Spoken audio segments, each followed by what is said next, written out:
یہ وہ آگ ہے جو جب یہ جلتی ہے تو صرف اللہ کی اطاعت کا ٹھنڈا پانی ہے جو اسے بجھا سکتا ہے، ورنہ ہر نافرمانی اس کے اندر آگ کو بھڑکاتی جائے گی اور یہ اپنے ہی شعلوں میں سلگتا بے نشان ہو کر بے منزل ہو کر مر جائے گا۔ اس سے پہلے واپس آ جاؤ کہ زندگی کی شام ہو جائے۔ جو لوٹ آئیں تو کچھ کہنا نہیں، بس دیکھنا انہیں غور سے جنہیں منزلوں پہ خبر ہوئی کہ یہ راستہ کوئی اور تھا۔ زندگی کی شام سے پہلے توبہ کرو، زندگی کی شام سے پہلے واپس لوٹو۔ نافرمانی میں ہلاکت کے سوا کچھ نہیں ہے اور فرما برداری میں کامیابی کے سوا کچھ نہیں ہے۔ میرے اللہ نے سوال کا جواب دیا، خالق اللہ، مالک اللہ، مصور اللہ، مدبر اللہ اور اس زمین آسمان پر حکومت کرنے والا تنہا اللہ۔ پھر اللہ دوسرا سوال کرتا ہے، افحسبتم انما خلقناکم عبثا، ایک بات تو بتاؤ تمہیں بیکار پیدا کیا ہے؟ دوسرا سوال، ایحسب الانسان ان یترک سدی، ایک بات تو بتاؤ موت کے بعد تمہیں کوئی نہیں پوچھے گا، مر کے مٹی ہو جاؤ گے؟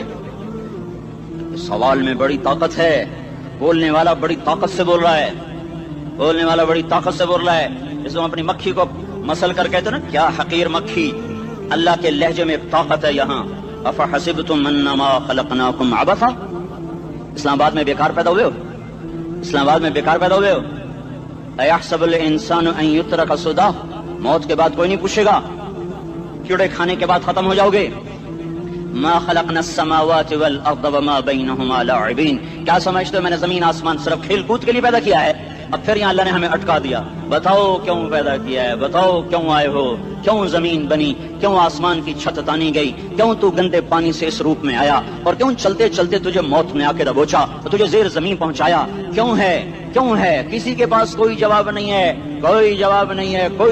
ہے، اللہ خود اس کا جواب دیتا ہے، وما خلقت الجن والانس الا لیعبدون، تمہیں پیدا کیا ہے دیکھنا چاہتا ہوں میرے بندے بن کے چلتے ہو کہ نہیں چلتے ہو، میرے بندے بن کے چلو۔ خلق الموت والحیات، زندگی موت کو کیوں بنایا؟ لیبلوکم ایکم احسن عملا، میں دیکھنا چاہتا ہوں اسلام آباد میں مجھے کون راضی کرتا ہے، نفس و شیطان کو کون راضی کرتا ہے، اچھا عمل کون کر کے آتا ہے، برا عمل کون کر کے آتا ہے۔ انا جعلنا ما علی الارض زینۃ لها لنبلوہم ایہم احسن عملا، میں نے جو اسلام آباد کو خوبصورت بنایا اور بڑے خوبصورت پہاڑیاں اور اوپر مری کی پہاڑیاں، سوات کالم کی پہاڑیاں، وادیاں، میدان کوثر، کہ میں نے اس لیے سب کچھ بنایا ہے کہ میں تمہیں دیکھنا چاہتا ہوں کہ تم میں خوبصورت اور اچھا عمل کون کرتا ہے۔ یہ نہ سمجھنا کہ تمہارا رب سو گیا ہے، لا تاخذہ سنۃ ولا نوم، یہ نہ سمجھنا کہ تمہارا رب کمزور ہو گیا ہے، ما کان اللہ لیعجزہ من شیء، یہ نہ سمجھنا کہ آبادی کی کثرت سے تمہارا رب اب گنتی نہیں کر سکتا اور غافل ہو گیا ہے، لا تحسبن اللہ غافلا عما يعمل الظالمون،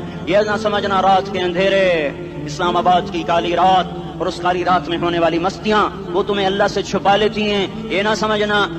سمجھنا کہ اندھیرا اس سے کسی چیز کو چھپا لیتا ہے۔ سواء منکم من اسر القول ومن جہر به ومن هو مستخف باللیل وصارب بالنہار، رات کے اندھیرے میں کرو، دن کے اجالے میں کرو، پہاڑ کی غار میں کرو، زمین کی تہ میں کرو، چوٹیوں پر بیٹھ کر کرو، میدانوں میں چھپ کر کرو، خلاؤں میں کھو کر گم ہو کر کرو،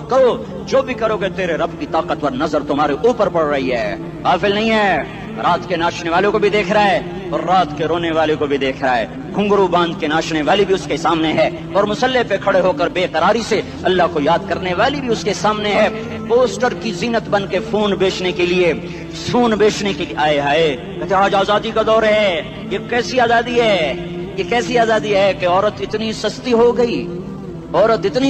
گئی کہ ٹیلی فون بیچنے والوں کے لیے بھی ننگی ہو کر پوسٹر پر اور موٹر سائیکل بیچنے والوں کے لیے بھی عریاں ہو کر پوسٹر پر، ڈبل روٹی اور فریج بیچنے والوں کے لیے بھی عریاں ہو کر پوسٹر پر۔ یہ آزادی نہیں ہے، یہ فحاشی ہے، یہ بے حیائی ہے، یہ اخلاق کی آگ ہے، یہ بد اخلاقی کا جنگل ہے، انسانیت نہیں ہے۔ انسانیت وہ ہے جو میرا محبوب لے کر آیا، جو حضرت محمد صلی اللہ علیہ وسلم لے کر آیا،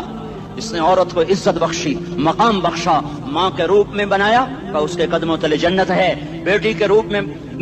بیٹی کا روپ اللہ تعالیٰ نے دیا تو میرے نبی نے فرمایا اللہ نے جس کو 2 بیٹیاں دی ان کی شادی کر کے بیاہ دیا تو اور میں جنت میں ایسے ہو جائیں گے۔ بہن کا روپ دیا تو میرے نبی نے فرمایا اللہ نے جس کو 2 بہنیں دی وہ ان کی خدمت کرتا رہا، ان کی شادیاں کی، شادی کے بعد ان کو وراثت میں ان کا حصہ دیا۔ پورے پاکستان کا رواج ہے مالدار یا فقیر اپنی بہنوں کو بھائی جائیداد میں حصہ نہیں دیتے، جو جہیز دے دیا بس وہی دے دیا اور باقی پر ڈاکہ مار کے قابض ہو جاتے ہیں۔ کوئی بہن حصہ مانگے تو کہتے بڑی بے غیرت ہے، بھائیوں سے مانگتی ہے۔ بے غیرت تو وہ ہے جس نے ایک شادی کے دودھ پینے والی بہن کا حق مار کے گھر بیٹھ گیا ہے۔ تو جس نے 2 بہنوں کو پالا، شادی کی، ان کا پورا حق ادا کیا، حق ادا کرنے کے بعد بھی ان کا خیال کرتا کرتا مر گیا تو اس پہ جنت واجب ہو گئی۔ بیوی کے روپ میں آئی تو اللہ تعالیٰ کے نبی نے فرمایا بہترین مسلمان وہ جو اپنی بیوی کے ساتھ اچھا سلوک کرے، اور میں سب سے اچھا سلوک کرتا ہوں اپنی بیویوں کے ساتھ، اور بہترین مال وہ ہے جو تم اپنی بیوی پر خرچ کرتے ہو اور اپنے بچوں پر خرچ کرتے ہو۔ اللہ تبارک و تعالیٰ نے اسلام کو عورت کی عزت کا ذریعہ بنایا۔ یہ عورت کی عزت نہیں ہے کہ گھنگرو باندھ کر وہ سٹیج پر اس کی چھنکار پہاڑوں کو بھی چھلنی کر رہی ہو اور ایمان کے بھی جنازے اٹھ رہے ہوں۔ کیا ظلم و ستم ہے، جو امت حیا پھیلانے آئی تھی وہی بے حیائی کے اڈے چلانے بیٹھ گئی۔ جس امت نے پاکیزگی کو وجود دینا تھا وہی گٹر کے بیوباری بن گئے، جو سچ کو بیچنے آئے تھے وہی جھوٹ کے ایجنسی ہولڈر بن گئے، جو عدل کا نظام قائم کرنے آئے تھے وہی ظالم بھیڑیے بن کے بیٹھ گئے۔ جبھی تو اللہ نے قیامت کا دن رکھا ہے۔ مظلوم کی ہائے سے بچو، شاید آج طاقت کے نشے میں تجھے کسی ماں کا آنسو ٹپکتا ہوا نظر نہ آئے، شاید کسی بوڑھے باپ کی فریاد تیرے در تک نہ پہنچے، شاید کسی معصوم بچے کا رونا تیرے کان تک نہ پہنچے۔ انتظار کرو، ایک دن آ رہا ہے، ایک دن آ رہا ہے۔